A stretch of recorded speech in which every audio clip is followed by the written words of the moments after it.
Today we're making the perfect tenderloin steak, one of the most luxurious cuts of beef.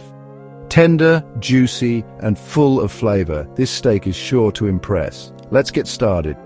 For this recipe you'll need 2 tenderloin steaks, 6 to 8 ounces each, salt and freshly ground black pepper, olive oil or vegetable oil, 2 tablespoons of butter, 2 garlic cloves, smashed fresh rosemary or thyme, optional, a heavy skillet, cast iron preferred, tongs and a meat thermometer, optional. Start by bringing your tenderloin steaks to room temperature.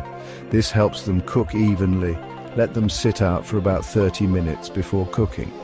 Next, season your steaks generously with salt and pepper on both sides. The seasoning is crucial. Don't be afraid to be a little liberal here. Heat your skillet over medium-high heat. You want it hot, almost smoking, to get that perfect sear on the outside of the steak. Add a small amount of oil, just enough to coat the bottom. Once the oil is shimmering, carefully add your steak to the pan. You should hear a sizzle immediately.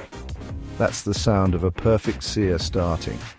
Don't move the steak around. Let it sear for 2 to 3 minutes on the first side until it's deeply browned. If you try to flip it too early, it'll stick. Patience is key. Now flip it over and sear the other side for another 2 to 3 minutes. Once the steak has a beautiful brown crust on both sides, it's time to add flavor. Reduce the heat to medium and add the butter to the pan. Toss in your smashed garlic cloves and fresh rosemary or thyme. As the butter melts, tilt the pan and spoon the melted butter over the steak. This adds richness and flavor while keeping the steak moist.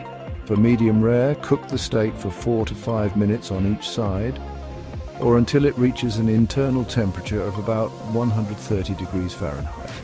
If you like it more well done, add a few extra minutes. Use a meat thermometer to check for accuracy.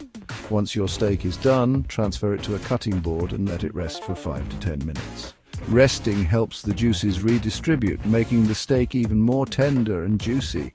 After resting, slice the steak against the grain to maximize tenderness. Look at that, perfectly cooked, juicy and tender. Now, serve it up with your favorite sides, mashed potatoes, roasted vegetables, or a simple salad. And there you have it, a perfect tenderloin steak, cooked to perfection. Simple, flavorful, and truly indulgent. Enjoy your steak dinner, and remember, with a little care and the right technique, you can make a steakhouse-worthy meal right at home.